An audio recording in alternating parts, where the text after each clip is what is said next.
درخواست ہے تمام مومنین و مومنات کو فاتحہ میں شامل فرمائیں۔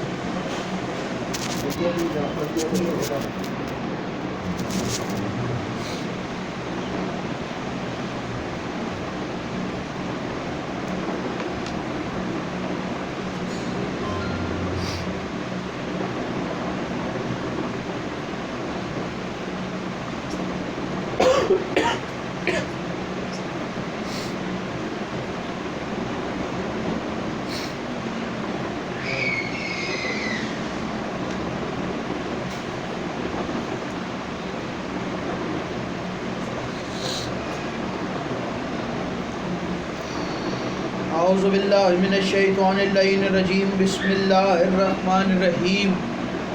الحمدللہ الذی لا یبلغ مدحتہ القائل ولا یحصین عما اولاد ولا یعدی حقہ المجتہد، الذی لا یدرکہ بعد الہمم ولا ینالہ غوث الفتن، الذی لیس لصفتہ حد محدود ولا نعت موجود ولا وقت معدود ولا اجل ممدود، فطر الخلائق وبقدرتہ ونشر الریاح وبرحمتہ وبصفور میدان عدلہ، اول دین معرفتہ وکمال معرفتہ التصدیق بہ وکمال التصدیق بہ التوحید وکمال التوحید الاخلاص لہ لم یصفت عن کل شہادت صفت انہ غیر الموصوف انہ غیر الصفت، فمن وصف اللہ سبحانہ فقد کرنہ فمن کرنہ فقد ثناہ فمن ثناہ فقد جزاہ فمن جزاہ فقد جہلہ فمن اشار الیہ فقد عدہ فمن عدہ۔ الصلاۃ والسلام والتحیۃ والاکرام علی نبی الرحمت وقادن المغفرۃ وقائد خیر والبرکۃ ومنتزل العباد من الہلکۃ، سیدنا و مولانا بالقاسم محمد اللہم صلی علی محمد وآل محمد۔ اما بعد، بسم اللہ الرحمن الرحیم۔ آل محمد کا احسان جس کو جتنا یاد ہے، صلوات اتنی بلند آواز سے پڑھیں۔ اللہم صلی علی محمد وآل محمد۔ دعا ہے پروردگار عالم سے کہ بانیان کا یہ تمام خرچ اخراجات کوشش کاوش کو اپنی بارگاہ میں قبول و منظور فرمائے۔ آپ حضرات کا اس فرش پہ چلایا میرا عظیم خالق اللہ اپنی بارگاہ میں قبول فرمائے، آپ کو اس کا بہترین اجر عطا فرمائے، کوئی غم نہ دے سوائے غم حسین کے۔ لاکھوں دعاؤں کی ایک دعا میرے اللہ قبر کی پہلی رات ہو زیارت امیر نصیب فرما، قیامت کا دن ہو شفاعت شبیر نصیب فرما، محشر کے روز ایک ہاتھ میں قرآن ایک ہاتھ میں دامن اہل بیت نصیب فرما، ہمارے آخری وارث کا ظہور جلد سے جلد فرما، ہمیں ایمان کے انوار و انصار میں شامل فرما، ہر عزادار کو مرنے سے پہلے لازمی زیارات مقدسہ کی زیارت نصیب فرما۔ تمام دعاؤں کی قبولیت کے لیے ایک دفعہ مل کے سارے بلند آواز سے صلوات پڑھیں۔ اللہم صلی علی محمد وآل محمد۔ حمد ہے اس اللہ کی کہ جس نے ہم جیسوں کے دلوں میں علی کی ولایت کے جیسے خزانے کو رکھا، ولایت علی جیسے خزانے کو ہمارے دلوں میں رکھا۔ لاکھوں کروڑوں درود اور سلام ان ہستیوں پر کہ جن ہستیوں کو لاکھوں کروڑوں درود اور سلام ان ہستیوں پر کہ جن ہستیوں نے وحشی کو دیکھا انسان بنایا، انسان کو دیکھا مسلمان بنایا اور مسلمان کو دیکھا تو سلمان بنایا۔ سلام ہو ان ہستیوں پر کہ جن ہستیوں نے بے زر کو دیکھا ابو زر بنایا، بے داد کو دیکھا مقداد بنایا، مجبور کو دیکھا مختار بنایا۔ سلام ہو ان ہستیوں پر کہ جن ہستیوں نے کنکر کو نوازا در بنایا، عاصی کو نوازا حر بنایا۔ لاکھوں کروڑوں درود اور سلام اس گھرانہ عصمت پر کہ جو کہیں بے دل کے دل کی آواز نظر آتا ہے، جس گھر کا بچہ بچہ آدم ساز نظر آتا ہے، جو کہیں قبلے کا قبلہ کہیں نمازوں کی نماز نظر آتا ہے، اور واجب العزت ہے وہ جسے یہ گھر اپنے سینے سے لگا لیتا ہے، اور واجب اللعنت ہے وہ جسے یہ اپنی نظروں سے گرا دیتا ہے۔ واجب اللعنت ہے وہ جسے یہ اپنی نظروں سے گرا دیتا ہے۔ 18,000 عالمین میں واحد انسان ابو طالب کا بیٹا علی ہے، جس نے اس دنیا میں آنے سے پہلے اللہ کے گھر کو اپنے نام منتقل کروا دیا.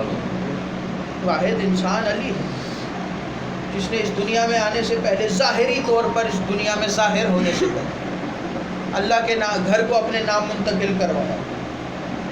13 رجب کو علی کعبے میں آئے، 16 رجب کو رسول کعبے میں پہنچے.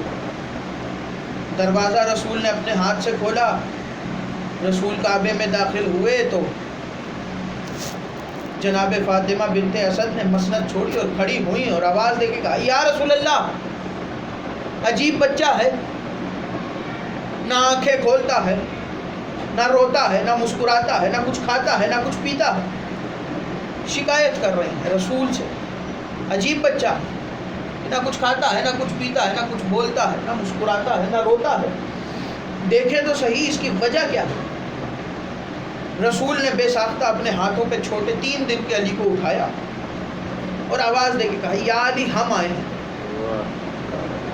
علی 3 دن کے ہیں، آنکھیں بند ہیں علی. آواز دے کے کہا یا علی ہم آئے ہیں.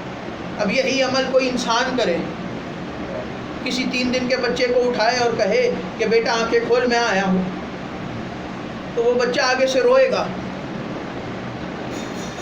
اب ادھر رسول کہہ رہے ہیں یا علی ہم آئے ہیں، آنکھیں نہیں کھولی، صرف آواز سنی اور دونوں ہاتھ ماتھے پہ رکھ کے آواز دے کے کہا السلام علیکم یا رسول اللہ، السلام علیکم یا نبی اللہ، السلام علیکم یا حجت اللہ، اے اللہ کے نبی آپ پر میرا سلام.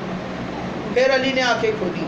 جب کسی سے پوچھا گیا کہ 3 دن علی کی آنکھیں کیوں بند رہیں تو انہوں نے کہا کہ 3 دن علی نے آنکھیں اس لیے بند رکھی کہ کعبے میں بت رکھے ہوئے تھے اور علی نہیں چاہتے تھے کہ وہ رسول کا چہرہ دیکھنے سے پہلے کسی اور شے کو دیکھیں. چلو تم نے یہ تو مانا کہ علی آنکھیں بند کر کے بتا سکتے ہیں کہ کہاں کہاں کیا کیا چیز رکھی ہے، کیا کیا چیز کہاں کہاں پر موجود ہے. علی آنکھیں بند کر کے بتا سکتے. اس کا مطلب علی علم غیب جانتے، علی عالم الغیب ہیں. طواف ہو رہا تھا کعبے کا، وقت چونکہ تھوڑا ہے، کوئی لمبا چوڑا موضوع نہیں، وقت طواف ہو رہا تھا کعبے کا. کعبے کے طواف میں مولا کی نظر ایک شخص پہ پڑی. مولا نے دیکھا کہ وہ شخص طواف کے دوران ایک غلط حرکت کر رہا. تو مولا نے پہلے اس کو روکا. جب وہ نہ رکا تو ابو طالب کے بیٹے نے آگے بڑھ کے اس کے چہرے پہ تھپڑ رسید کیا. جب تھپڑ لگا اس کو تو غصے میں لال پیلا دوڑا چلا گیا اور خلیفہ دویم کی بارگاہ میں پہنچا. دوسرے خلیفہ کے پاس پہنچا اور اس نے کہا کہ عجیب بات ہے، کعبے کا طواف کر رہا تھا، علی نے لوگوں کا لحاظ بھی نہیں کیا اور یہ بھی نہیں دیکھا کہ میں کہاں پہ کھڑا تھا، تھپڑ مار دیا مجھے. علی نے یہ بھی نہیں دیکھا میں کعبے میں کھڑا تھا اور مجھے تھپڑ مار دیا. اب اس کی بدقسمتی دیکھیے، بیچ میں کھڑا ہے، پیچھے علی کھڑے ہیں اور آگے خلیفہ بیٹھا. اب اس نے اپنا تخت چھوڑا اور آگے بڑھا اور اس کے منہ پہ ایک اور تھپڑ مارا اور تھپڑ مار کے کہا اب میں کروں تو کروں کیا، تجھے اللہ کے ہاتھ نے مارا ہے اور اللہ کی آنکھ نے دیکھا ہے. اب اس میں عمر کرے تو کرے کیا، تجھے اللہ کے ہاتھ نے مارا اور اللہ کی آنکھ نے دیکھا ہے. مسجد کوفہ تھی اور مولا ممبر پہ تشریف فرما. سلمان مولا کے پاس آئے. سلمان نے آگے کہا کہ یا علی، لوگ آپ کی بیعت نہیں کرتے، ان سے بیعت کروائیے. جس کے ذہن میں ہو یہ لوگ آپ کی بیعت نہیں کرتے، بیعت کروائیے. تو مولا نے کہا کہ سلمان مجھے ان کی بیعت کی کیا ضرورت. سلمان نے کہا کہ یا علی آپ ان سے بیعت کروائیں، آپ کی حکومت زیادہ مضبوط ہوگی. علی نے کہا سلمان تم کیا سمجھتے ہو کہ میری حکومت ان لوگوں کے بیعت کرنے سے زیادہ مضبوط ہے. چلو سلمان میرے ساتھ چلو. اور علی ممبر سے اترے اور چلے. مسجد کے باہر پہنچے اور کہا سلمان میرے برابر میں آ کے کھڑے ہوئے. سلمان کھڑے ہوئے تو مولا نے آسمان کی طرف اشارہ کیا تو آسمان سے ایک بادل کا ٹکڑا مولا کے سامنے آیا. تو مولا نے کہا سلمان اس پر سوار ہو جاؤ. سلمان اس پر سوار ہوئے تو مولا نے کہا سلمان آنکھیں بند کرو. سلمان نے آنکھیں بند کی. اب آواز آئی علی کی سلمان آنکھیں کھولو. سلمان کہتے ہیں میں نے آنکھیں کھولی تو میں نے دیکھا کہ یاقوت کی دنیا. درود پڑھیں ایک دفعہ مل کے بلند اللہم صلی علی محمد وعلی محمد. مولا نے کہا سلمان بادل پہ سوار ہو. سلمان بادل پہ سوار ہوئے, آنکھیں بند کی. سلمان کہتے ہیں جب علی کی آواز آئی سلمان آنکھیں کھولو تو میں نے آنکھیں کھولی تو میں نے دیکھا کہ ہر طرف یاقوت کی دنیا. یاقوت کا تخت رکھا ہے اور لال لباس میں ملبوس لوگ اس تخت کی جانب بڑھ رہے. سلمان کہتے ہیں میں نے آگے ہو کے دیکھا تو میں نے دیکھا کہ اس یاقوت کے تخت پر لال لباس میں لال عمامہ پہن کے علی بیٹھے تھے اور لوگ مولا کی آگے بڑھ بڑھ کے بیعت کر رہے تھے. سلمان کہتے ہیں میں نے چاہا کہ میں آگے بڑھوں اور مولا کے قدموں کو ہاتھ لگاؤں. اتنے میں آواز آئی سلمان آنکھیں بند کرو. سلمان نے آنکھیں بند کی. آواز آئی سلمان آنکھیں کھولو. سلمان کہتے ہیں میں نے آنکھیں کھولی تو زمرد کی دنیا. ہر طرف ہرے لباس میں لوگ. زمرد کا تخت اور زمرد کے تخت پہ ہرے لباس میں ہرا عمامہ پہن کے علی بیٹھے اور لوگ علی کی بیعت کر رہے ہیں. سلمان کہتے ہیں میں نے چاہا کہ میں آگے بڑھوں اور مولا کے قدموں سے لپٹ جاؤں. اتنے میں آواز آئی سلمان آنکھیں بند کر. سلمان کہتے ہیں میں نے آنکھیں بند کی اور اب میں نے جو آنکھیں کھولی تو چاندی کی دنیا. ہر طرف سفید لباس میں لوگ سفید لباس پہن کے چاندی کے تخت پہ علی تشریف فرما ہے اور لوگ آگے آگے بڑھ کے بیعت کر رہے ہیں علی. اب سلمان کہتے ہیں میں نے پھر کوشش کی کہ میں آگے بڑھوں اور مولا کے قریب جاؤں. جیسے ہی میں نے یہ کرنے کی کوشش کی تو سلمان کہتے ہیں مجھے آواز آئی سلمان آنکھیں بند کر. سلمان کہتے ہیں میں نے آنکھیں بند کی تو آواز آئی سلمان آنکھیں کھول. سلمان کہتے ہیں میں نے آنکھیں کھولی تو وہی کوفہ کا ممبر تھا, وہی کوفہ کی مسجد تھی, وہی ریت کی زمین, وہی مسجد کوفہ, وہی ممبر کوفہ اور اس ممبر پہ علی تشریف فرما اور میں جہاں بیٹھا تھا میں وہیں بیٹھا تھا. سبحان اللہ. یہ کرنے کے بعد سلمان اپنی جگہ سے اٹھے اور گھر چلے گئے.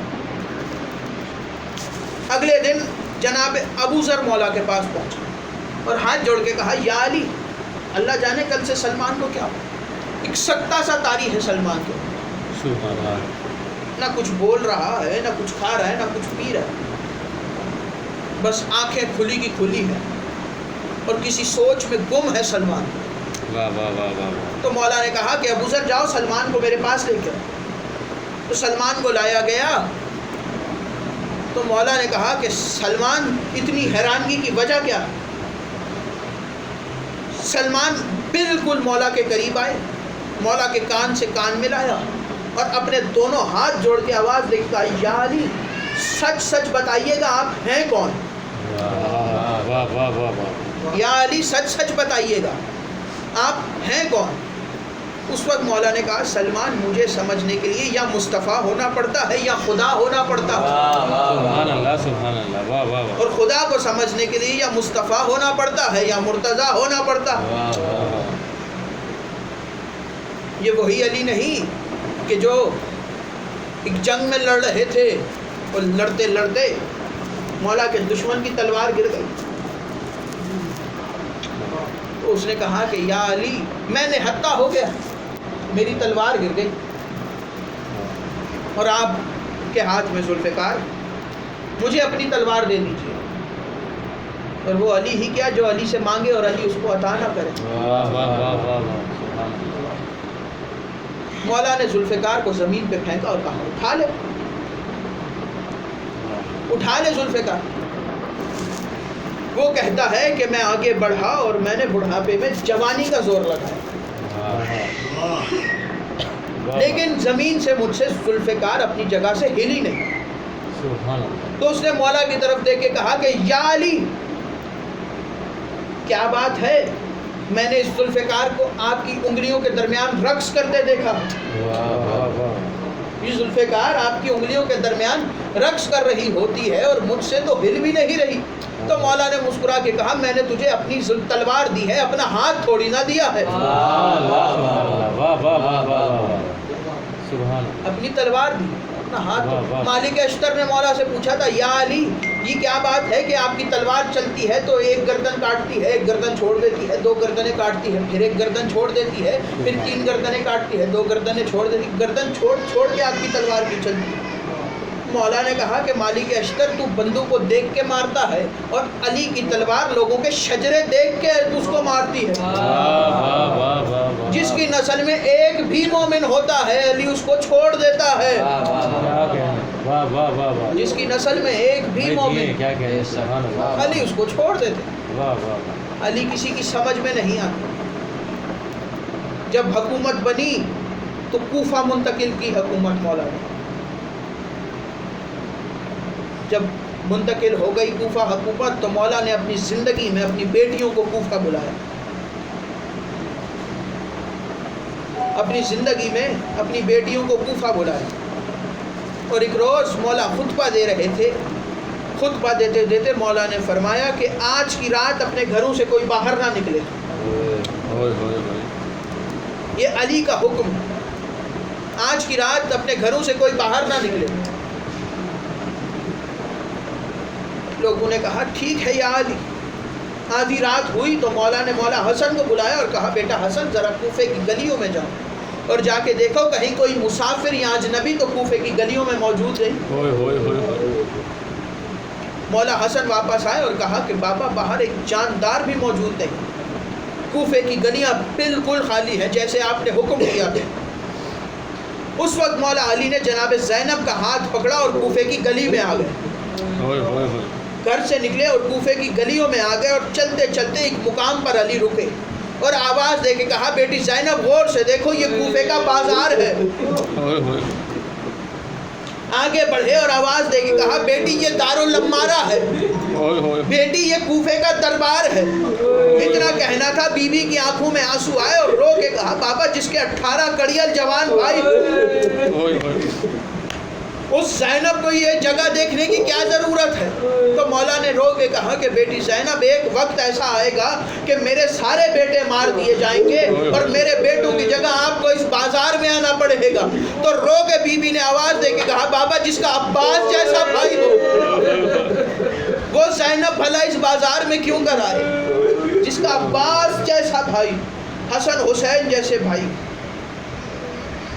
دن گزرتے رہے. 40 ہجری کا رمضان آ گیا. خطبوں کے رنگ عجیب ہو گئے. ایک دن مسجد کوفہ میں تشریف فرماتے خطبہ دے رہے تھے. خطبہ روکا. مولا حسین مجمع میں بیٹھے تھے. مولا حسین کی طرف دیکھا اور رونے لگے علی. روتے ہوئے مولا نے مولا حسین کو قریب بلایا اور قریب بلانے کے بعد زانو پہ بٹھایا اور زانو پہ بٹھانے کے بعد مولا کی داڑھی پہ بوسہ دیا. تو مولا حسین نے کہا بابا اس عمل کی وجہ کیا ہے. تو مولا نے رو کے کہا بیٹا جب میں چھوٹا تھا مسجد نبوی میں رسول خدا ایک دن خطبہ دے رہے تھے. خطبہ دیتے دیتے رسول نے خطبہ روکا اور روتے ہوئے مجھے قریب بلایا اور مجھے اپنے زانوں پہ بٹھا کے میری داڑھی کا بوسہ دینے لگے. تو میں نے پوچھا یا رسول اللہ اس کی وجہ کیا ہے. تو رسول نے رو کے کہا یا علی ایک وقت ایسا آئے گا آپ کی یہ داڑھی آپ کے اپنے خون سے رنگین ہو جائے گی. حسین علی کی داڑھی تو صرف علی کے خون سے رنگین ہو. میں تیری داڑھی اس لیے چوم رہا ہوں حسین کربلا کے میدان میں تیری یہ داڑھی کبھی اکبر کے خون سے, کبھی قاسم کے خون سے, کبھی عباس کے خون سے اور کبھی تیرے اپنے خون سے رنگین ہو جائے گی. 17 رمضان آخری خطبہ مولا کا. 18 رمضان آخری افطار کی. افطار کرنے کے بعد مولا حجرے میں چلے گئے. جناب فضہ کہتی ہیں یہ وہ رات تھی جس رات میں نے دیکھا کہ علی بار بار حجرے سے باہر نکلتے اور آسمان کی طرف دیکھ کے کہتے باخدا وہ رات آ گئی جس کا علی سے وعدہ کیا گیا. باخدا وہ رات آ گئی جس کا علی سے وعدہ کیا گیا. تہجد پڑھی مولا نے. تہجد پڑھ کے سحر کی. سحر کر کے مولا گھر سے نکلے. صحن میں پہنچے تو مولا صحن میں پہنچے اور آسمان کی طرف دیکھا دوبارہ اور پھر چلے. اور عزادارو علی گلی میں پہنچے اور چلتے چلتے مسجد کوفہ میں علی پہنچے، اور مسجد میں جیسے پہنچے تو مولا نے ایک ملعون جو اونھے منہ سو رہا تھا اس کو اٹھانے کی کوشش کی۔ مولا نے کہا جاگ، نماز کا وقت ہے۔ میں کہوں گا یا علی اسے آج نہ جگائیے، اگر یہ جاگا تو زینب یتیم ہو جائے گی، یا علی حسن حسین یتیم ہو جائیں گے۔ ادھر مولا نے اس کو جگایا، کہا جاگ، نماز کا وقت ہے، اور مولا گلدستہ اذان پہ پہنچے۔ گلدستہ اذان پہ آ کے مولا نے اذان دینا شروع۔ زندگی میں 2 اذانیں بڑی مشکل سے سنی ہیں علی کی بیٹیوں نے، 19 رمضان 40 ہجری کی اذان، دوسری اذان وہ اذان ہے جو 61 ہجری علی اکبر کی اذان ہے۔ یہ دونوں اذانیں بڑی مشکل سے سنی ہیں۔ عزاداروں اذان دے کے مولا نماز کے مصلی پہ آئے اور نماز شروع کی مولا نے۔ ادھر نماز پڑھ رہے تھے کہ دوسری رکعت میں یہ ملعون آگے بڑھا اور اس نے سر پہ وار کیا سجدے میں، اور مولا کے سر پہ ضرب لگائی۔ ادھر علی کے کپڑے علی کے خون سے تر ہوئے تو آواز آئی فزت برب الکعبہ، خدا کی قسم آج علی کامیاب ہو گیا۔ یہ کہنے کے بعد مولا اٹھے تو مولا حسن آگے بڑھے، کہا بیٹا حسن پہلے جماعت مکمل کراؤ اور مجھے مسجد کی دیوار کے ساتھ ٹیک لگا کے بٹھا دو۔ مولا حسن نے جماعت مکمل کرائی تو گلین منگوایا گیا۔ گلین منگوایا گیا تو مولا کے 18 بیٹے جو مولا کے ارد گرد جمع ہوئے، کسی نے ایک کونے سے پکڑا تو کسی نے ایک کونے سے پکڑا، کسی نے مولا کے سر کو سنبھالا۔ 18 بیٹے ہیں مولا کے۔ میں کہوں گا یا علی کوفہ کا کوفہ ہے، مسجد کوفہ ہے، اور آپ کے 18 بیٹے ہیں اور آپ کے سر پر ایک زخم ہے۔ ذرا 61 ہجری کربلا کے میدان میں آئیے، آپ کا بیٹا حسین 3 دن کا بھوکا پیاسا کربلا کی ریت پر شمر ملعون تیرا ضربے لگا رہا ہے اور کوئی سنبھالنے والا نہیں، اور لے کے چلے مولا کو گھر کی جانب۔ اور ادھر آسمان پہ جبرائیل نے صدا بلند کی، قد قتل الامیر المومنین، قد قتل الامیر المومنین، مومنوں کے امیر مارے گئے۔ ادھر جب گھر کی گلی قریب پہنچی تو مولا نے کہا بیٹا حسن ذرا رکو۔ مولا نے روکا تو کہا بیٹا حسن میرے ساتھیوں سے کہو واپس چلے جائیں۔ تو مولا حسن نے ہاتھ جوڑ کے کہا بابا یہ آپ کے چاہنے والے ہیں اور آپ کے لیے آ رہے ہیں، انہیں آنے دیجیے۔ تو رو کے مولا حسن سے مولا علی نے کہا کہ بیٹا حسن ابھی علی زندہ ہے، ابھی جب میں گھر میں داخل ہوں گا تو میری بیٹیاں مجھے اس حالت میں دیکھیں گی اور میری بیٹیاں روئیں گی۔ علی اپنی زندگی میں گوارا نہیں کرتے کہ علی کی بیٹیوں کی آواز کسی اجنبی کے کان میں پڑے۔ میں کہوں گا یا علی اپنی زندگی میں زینب کی آواز کا اتنا خیال ہے، یا علی ذرا 61 ہجری اسی کوفہ کے بازار میں آئیے، آپ کی یہی زینب ام کلثوم کوفہ کے بازار میں شرابیوں کے مجمع میں بغیر چادر کے آپ کے لہجے میں خطبے دے رہی۔ ماتم امیر المومنین۔